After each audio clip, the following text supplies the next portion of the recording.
ईद उल अजहा को लेकर मौलाना आलम मुस्तफ़ा याकूबी ने मुस्लिम समाज के लिए 13 सूत्रीय एडवाइजरी जारी की है। उन्होंने कहा कि कुर्बानी इबादत है, इसे जिम्मेदारी और साफ सफाई के साथ अंजाम दिया जाए। सोशल मीडिया पर कुर्बानी की फोटो वीडियो शेयर न करने, सड़क और खुले स्थानों पर कुर्बानी से बचने और नगर निगम के नियमों का पालन करने की अपील की गई है। साथ ही लोगों से कहा गया है कि ईद के मौके पर अमन, भाईचारा और पड़ोसियों का खास ख्याल रखें। इस्लामिक सेंटर ने मुस्लिम समाज से अपील की है कि त्योहार को शांति और जिम्मेदारी के साथ। Bureau report MTF news Firozabad.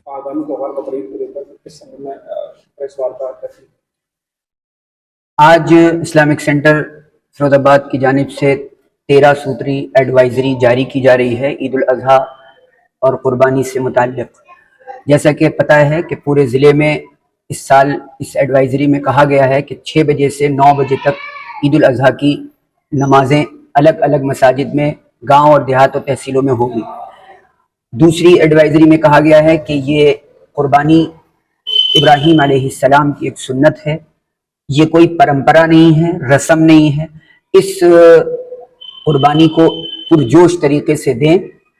इसी एडवाइजरी में ये भी कहा गया है कि जो जानवर सरकारी तौर पर जो गाइडलाइन में जारी हो चुके हैं उनकी तरफ से वो जिन पर प्रतिबंध है उन जानवरों की कुर्बानी न करें, बाकी जिन जानवरों की प्रतिबंध नहीं है उनकी कुर्बानी करें। इस एडवाइजरी में ये भी कहा गया है कि कुर्बानी में आम तौर पर इस बात का ख्याल रखा जाए कि सोशल मीडिया पर कोई फोटो कोई वीडियो वायरल न की जाए। इस एडवाइजरी में ये भी कहा गया है कि क्योंकि ये हमारा त्यौहार है, इस्लाम हमको अमन पसंद बनाता है और उसके लिए गाइड करता है, इसलिए इस मौके पर हम नौजवानों से ये अपील करते हैं कि वो किसी तरह का मोटरसाइकिल स्टैंड न करें, 3 सवारी बैठकर न चलाएं, गाड़ियों को दौड़ाएं ना। दूसरी चीज, इसका ख्याल रखें कि किसी की भावनाओं को ठेस न पहुंचे। इसका ख्याल रखें कि आपके किसी अमल से पूरे इस्लाम की बदनामी ना हो। ये त्यौहार खुशियों का है, आपस में मेल और मोहब्बत के साथ इसको मनाएं। इस एडवाइजरी में ये भी कहा गया है कि कुर्बानी का जो वेस्टेज होता है उसमें खास तौर से इस बात का ख्याल रखा जाए कि खुले में कुर्बानी ना की जाए और उसके वेस्टेज को किसी बोरी में नगर निगम की जो ट्रॉलीज जो एक पर्टिकुलर स्पॉट बनाए गए हैं उन स्पॉट पर वो वेस्टेज उस बोरी में रखकर पहुंचाया जाए और वहां रखे जाएं।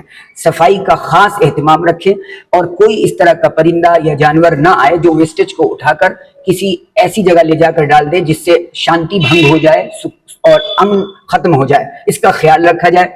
इस एडवाइजरी में यह भी कहा गया है कि 9 तारीख यानी कल से फजर की नमाज से लेकर 13 तारीख की असर तक एक तकबीर तशरीक पढ़ी जाती है जो मर्दों और औरतों पर वाजिब है। सभी लोग इसका एहतमाम करें और ये एक इबादत है, ये त्यौहार इस तौर पर ही मनाया जाए क्योंकि खुशी के बाद ये हमें त्यौहार मिल रहा है। एक बहुत बड़ी इबादत हमने की है जो इसको हज कहा जाता है, जो जानी और माली इबादत है। इसके बाद ये हमें कुर्बानी और ईद उल अजहा की खुशियां नसीब होती हैं।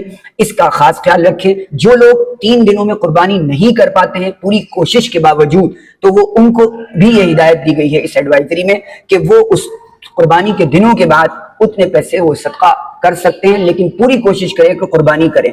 इन दिनों में कुर्बानी से ज्यादा बेहतर अमल कोई अल्लाह के नजदीक नहीं है, इसलिए खुशियों के साथ कुर्बानी करें और पुरअमन तरीके से ये त्यौहार मनाएं।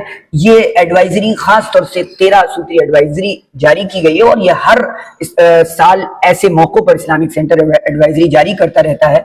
उम्मीद है कि इसके मुताबिक हम सब लोग मिलकर ये त्यौहार मनाएंगे। हम पेशगी आपके माध्यम से पूरे मुल्क वासियों को ईद उल अजहा की बहुत बहुत मुबारकबाद देते हैं। अल्लाह ताला हमारे लिए ये त्यौहार अमन, मोहब्बत और शांति का पैगाम लेकर आए।